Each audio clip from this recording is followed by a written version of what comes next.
Hello, good morning. It's me, TK. It's 9:45 and it's Coach on the Rocks time. So here we are. Hopefully, you're having a wonderful day. So, what I wanted to talk about today is the way that leadership comes about, or what happens when, a new leader is risen in the organization. Now, it's because you might know that recently we've been working with a large group of young leaders, and we've just ended this iteration of the program. And usually, when it happens, there's graduation, and interestingly, I go for the after party, and I got a feedback, and I explore options on what would be if something else happened, right? What if this and that, and one of the things that I've talked about with some of the young leaders is about the fact that we did not necessarily, when they worked in teams, a person in the team became a team leader. Right? But we did not call that team leader. We actually used the name team facilitator. And we did not crown them as leaders, giving them implicit authority. More like we've arranged it so they can claim the authority for themselves, and also the authority can be given to them by the people in their teams. And for some, it has been a bit of a controversial choice. They struggled with it. I mean, the people that we thought were doing a great job. Some didn't. Smoother for some, but some thought that it would be best if we just came and said, "Here's the crown, we're putting it on to you. You are now a team leader blessed by us, and the authority given to us by ethereal beings." But we did not do that. And I had a long conversation with some of these leaders. And at the end, I think I've helped them understand why it's actually a best opportunity, learning opportunity for them if that happens.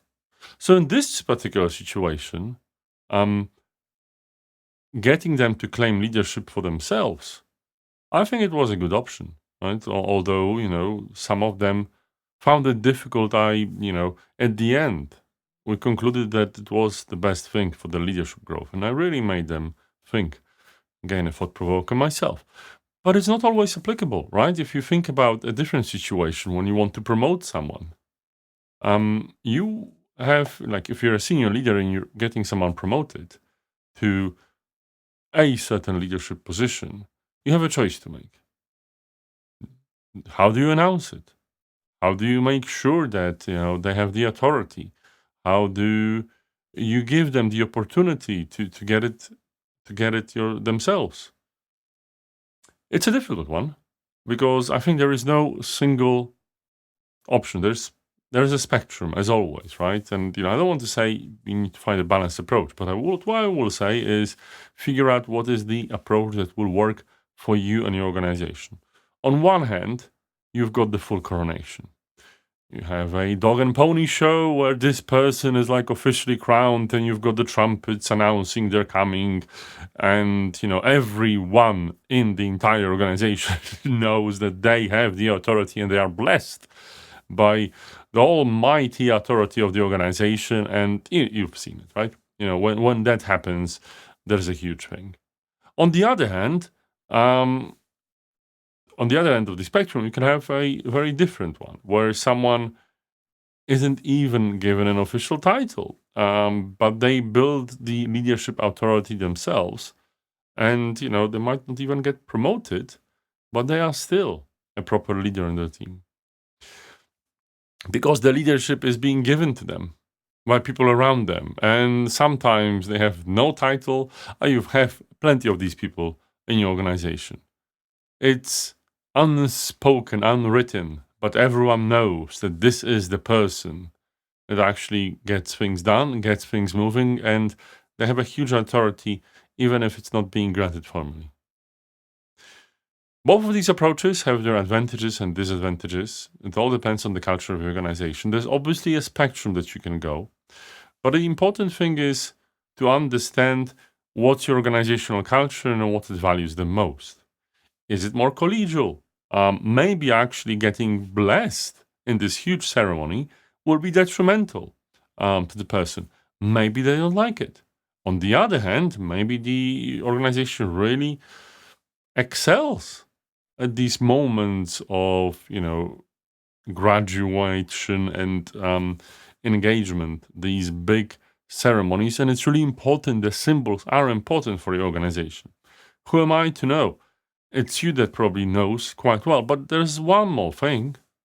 How about you ask the person? How about you talk to them? Because it is challenging enough. I'm facing it myself as a leader in one organization where no one really asked me. I had, not that I have both ends of the spectrum, but I had, I had situations at different, let's say, percentiles of the spectrum. Like I've been announced with a huge ceremony, and I've been also not given anything, and yet people, were expecting me to be the leader. I want to say the truth lies in the middle.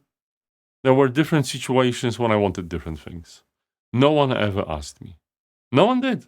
And it was a simple thing. Hey, TK, we think we want you to be a leader in this situation, or we've seen you this and that, or we want to place you there.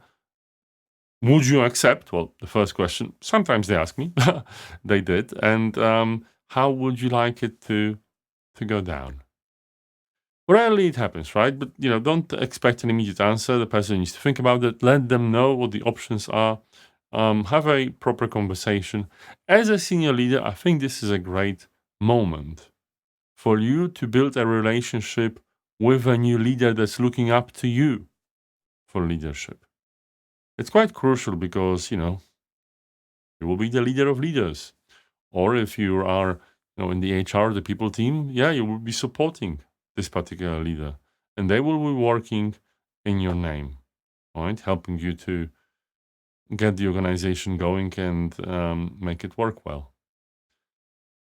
No one option, but there's also no one obvious option. And make sure that you understand the whole spectrum, you understand what people might want, you understand what the organization might want, and have a conversation. It doesn't hurt. And actually, it has a lot of benefits. Believe me, try that.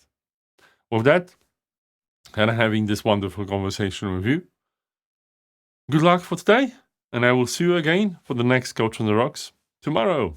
Have a nice one. Bye-bye.